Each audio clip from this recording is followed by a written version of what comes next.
Hello friends, நம்ம இன்றைக்கி இதை பற்றி பார்க்க போனால் இலக்கிய வரப்போகிற எபிசோடில் என்ன இன்ட்ரெஸ்டியான சுவாரஸ்யமான விஷயம் நடக்க போகுதுங்க பார்க்க போகிறோம். வாங்க வீடியோக்குள்ளே போயிடலாம்.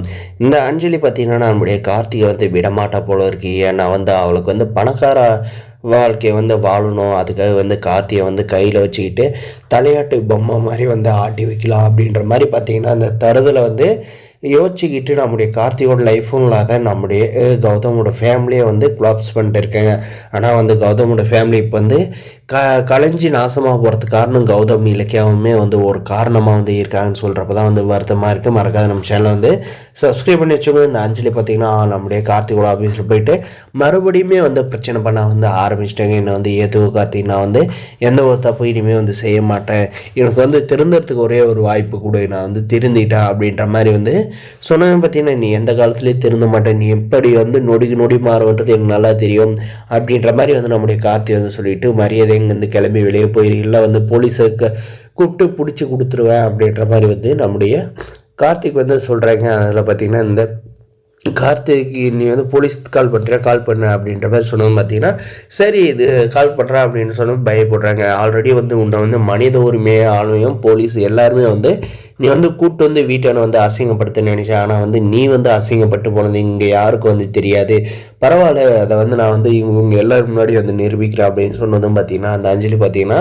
அந்த இடத்துல நைஸாக நழுவி போயிடுறாங்க. இதுக்கப்புறம் நம்முடைய கார்த்திக் பயங்கர டென்ஷனாக ஆஃபீஸில் வேலை செய்யாத வீட்டுக்கு வந்துடுறாங்க. வந்துட்டு பாரு பார்த்தீங்கன்னா நம்முடைய கார்த்திக் பழைய நிலைமைக்கு போயிட்டாருங்க, குடிச்சிக்கிட்டு இருக்காருங்க.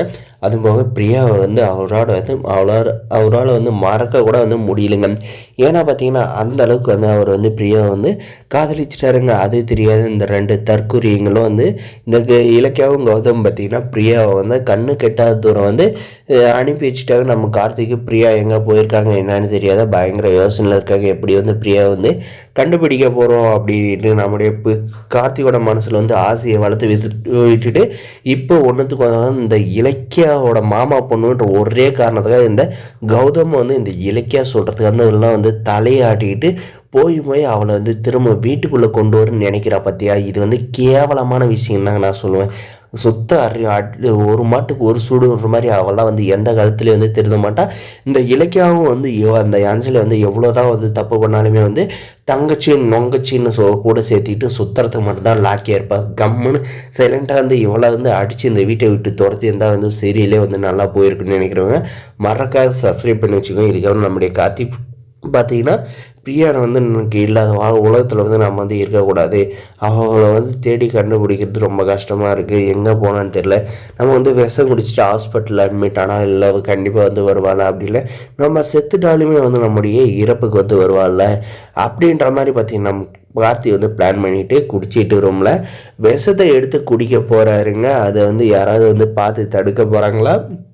இல்லை, தடுக்காத நம்முடைய கார்த்தி அந்த விஷத்தை குடிச்சிட்ட பாரு அதை நம்முடைய கார்த்தி ஹாஸ்பிட்டலுக்கு கூட்டு போய் காப்பாற்றி பிரியா நேரில் வர வைக்க போகிறாங்களா இந்த ரெண்டு தற்கொலையும் இந்த கௌதமும் இலக்கியாவும்.